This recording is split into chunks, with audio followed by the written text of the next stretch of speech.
Bienvenue sur Anasio, le podcast pour une enfance protégée. Je suis Sybille Dubost.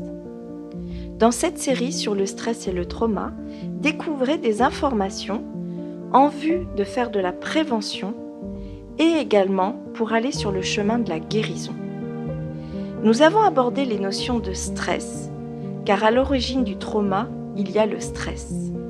Nous avons partagé un podcast sur qu'est-ce que le stress, avec les réactions au stress, ainsi qu'un podcast avec les effets du stress sur l'organisme. Aujourd'hui, je vous propose une nouvelle thématique, qu'est-ce que le psychotraumatisme ? N'hésitez pas à liker et à partager si vous aussi, vous souhaitez œuvrer pour une enfance protégée. Je vous souhaite une bonne écoute.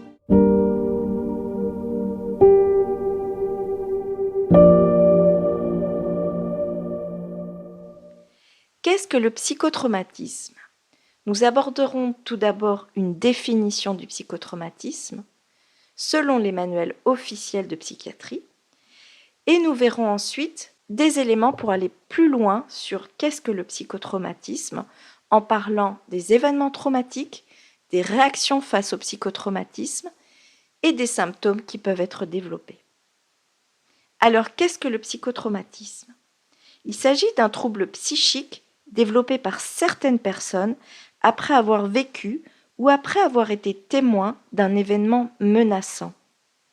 Il peut s'agir d'une attaque personnelle ou de masse, d'une agression psychologique, d'une agression physique ou sexuelle, d'une catastrophe naturelle, de guerre, d'un accident.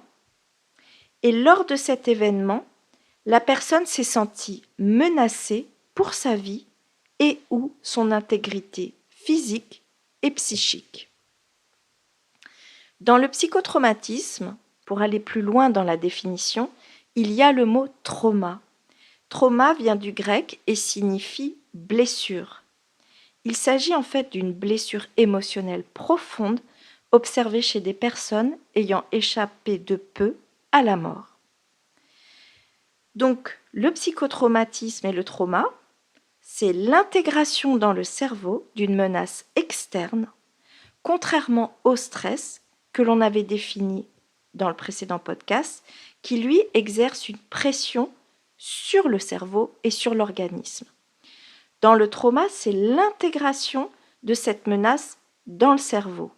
Par exemple, un enfant qui aura subi des violences pourra intégrer ce trauma, cette blessure, dans son cerveau. Dans le trauma, il y a donc la notion de corps étranger intrapsychique qui fait effraction dans la barrière protectrice, dans les défenses internes, au niveau du cerveau. Il y a donc effraction, irruption dans le psychisme de l'image traumatique. Et cette effraction entraîne de l'effroi, bouleverse l'équilibre émotionnel, mais également l'équilibre physique et cognitif d'une personne. Car la personne va alors vivre le trauma au présent de manière répétée. Et cela crée une rupture dans la continuité de sa vie. La présence permanente de l'image traumatique et les troubles psychiques occasionnés par cette intégration dans le cerveau de l'image traumatique va persister et occasionner des perturbations dans le fonctionnement de l'appareil psychique de la personne et va également créer un débordement de ses défenses.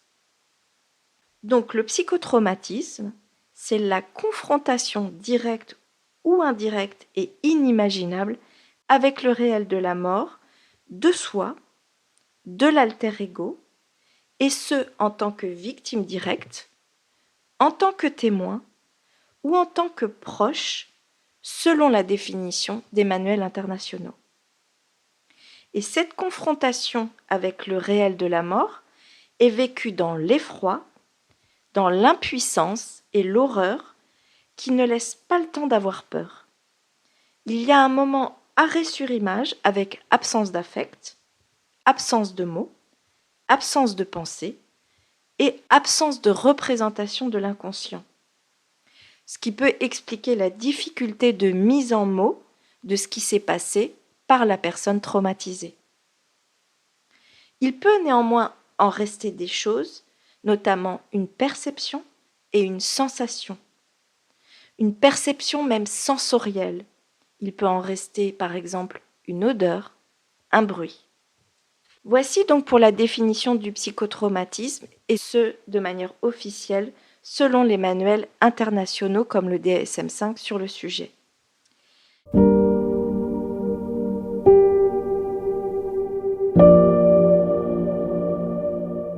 Alors voyons maintenant différents éléments pour aller plus loin et comprendre le psychotraumatisme.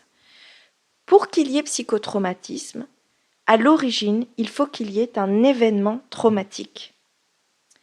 Cet événement doit être perçu comme n'ayant pas de sens, émotionnellement choquant, faisant peur et bouleversant tout l'équilibre de la personne, comme on l'a dit, son équilibre émotionnel, physique et cognitif. Les psychotraumatisés sont des êtres bouleversés au vrai sens du terme, ce sont des victimes d'un événement bouleversant. Alors quels sont les types d'événements ? Parmi ces événements, il y a les événements de type catastrophe naturelle, les accidents, qu'ils soient domestiques, routiers, accidents du travail, et il y a les événements intentionnels, comme les violences psychologiques, les violences physiques, les violences conjugales, les violences sexuelles, les agressions, les guerres et attentats. À l'origine, il y a donc un événement qui peut être traumatique. Et ces événements vont entraîner différents psychotraumatismes. Des psychotraumatismes tout d'abord affichés, comme les traumatismes physiques, les agressions techniques, naturelles ou humaines, et on retrouve ici tout ce qui relève des violences intrafamiliales, qui est le cœur de notre sujet, notamment physiques ou sexuelles. Et il y a les psychotraumatismes cachés. Il s'agit des situations par exemple de burn-out au travail, des situations de harcèlement moral, de violence psychologique. On retrouve ici, en effet, le harcèlement et les violences psychologiques. Alors, il y a un événement, et face à cet événement, qui est jugé exceptionnel de par sa violence, il peut y avoir 4 réactions possibles.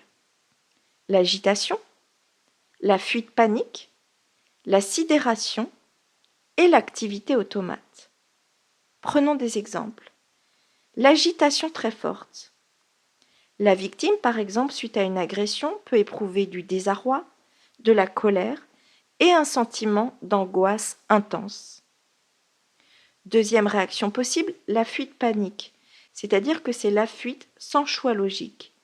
Par exemple, la victime, suite à une agression, fuit n'importe où.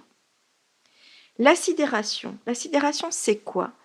C'est le figement, c'est-à-dire la paralysie de toutes les fonctions psychiques.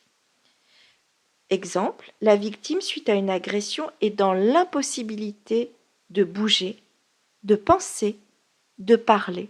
Elle est bloquée. Et enfin, il y a l'activité automate, c'est-à-dire que la victime agit automatiquement, sans penser, avec des gestes mécaniques stéréotypés. Toujours dans notre exemple d'agression, ce serait une victime qui vient de subir une agression et qui reprend son quotidien, qui reprend sa voiture, qui part au travail normalement, comme si de rien n'était, jusqu'à ce que ça retombe à un moment donné. Suite à un choc et à un événement traumatique, des troubles immédiats peuvent apparaître. De 3 jours à 1 mois, on parle de troubles de stress aigus. Au-delà d'1 mois, on parle de troubles de stress post-traumatique. Aujourd'hui, nous nous concentrerons sur le trouble de stress aigu.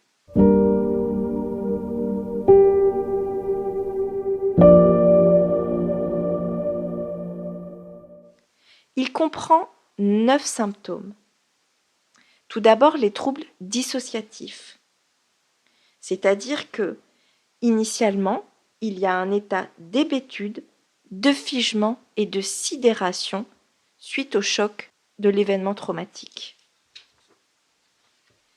Ces troubles dissociatifs se caractérisent par des symptômes dissociatifs avec une altération de la perception de la réalité, une altération de la perception de son environnement ou de soi-même.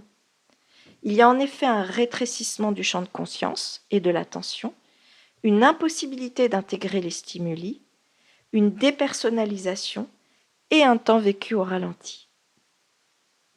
Deuxième symptôme, les souvenirs répétitifs, qui peuvent aussi se traduire par des rêves répétitifs. Suite au choc traumatique, il y a des souvenirs sans cesse ou des rêves répétitifs et cela engendre une détresse. Troisième aspect, les reviviscences. Les reviviscences, c'est quoi? C'est le fait de revivre la situation traumatique au présent et donc d'éprouver une détresse face à tout ce qui peut rappeler l'événement traumatique.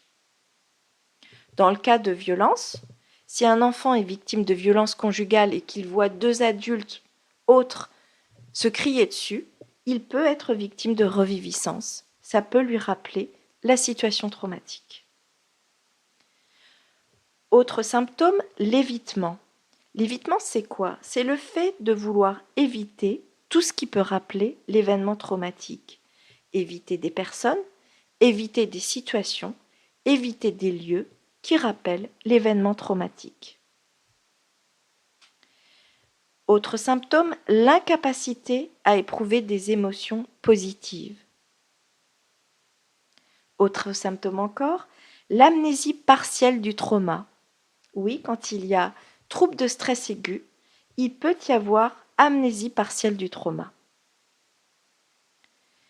Autre symptôme, un comportement irritable et une hypervigilance avec des symptômes d'anxiété, de panique, des manifestations hystériques, des phobies qui se manifestent aussi par de la tachycardie, de la transpiration, des bouffées de chaleur. Avant-dernier symptôme, les difficultés de concentration.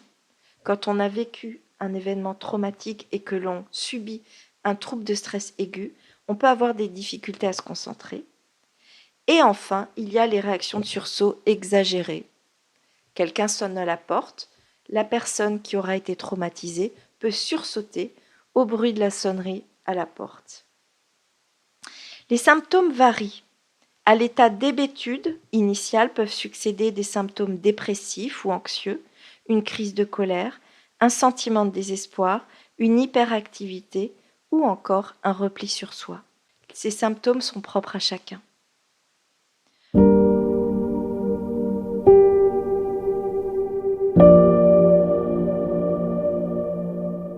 En conclusion, dans le psychotraumatisme, il y a effraction dans le psychisme de la personne, contrairement au stress où il y a une pression sur le psychisme de la personne. Dans le psychotraumatisme, étant donné le choc, la violence et l'effet soudain de l'événement, il n'y a pas d'intégration ni d'appropriation de ce qui se passe par la personne. La victime n'a pas le temps de réaliser les choses et cela crée un effroi. De ce fait, elle reste coincée dans le traumatisme, c'est-à-dire qu'elle continue, comme on l'a vu, à le revivre au présent. Et il est impossible à la victime d'expliquer l'événement subi si ce n'est des stimuli sensoriels tels que, on l'a dit, une odeur, un bruit, étant donné qu'elle est incapable de l'assumer. La victime vit donc une expérience qui la modifie en profondeur, de sorte qu'elle ne sera plus la même après l'avoir traversée.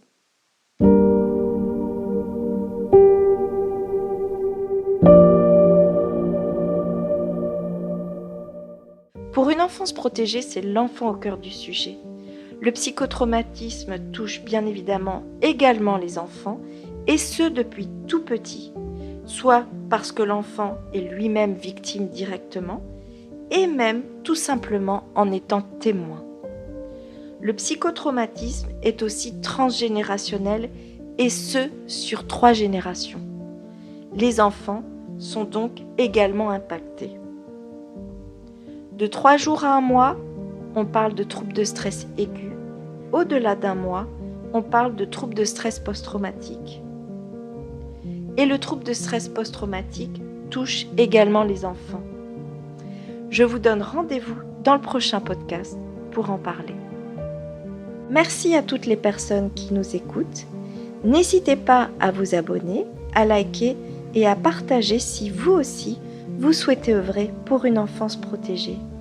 Vous pouvez suivre l'actualité d'Anasio, le podcast pour une enfance protégée, sur les réseaux sociaux, sur la page YouTube Anasio et sur le site anasio.fr. Je vous dis à bientôt.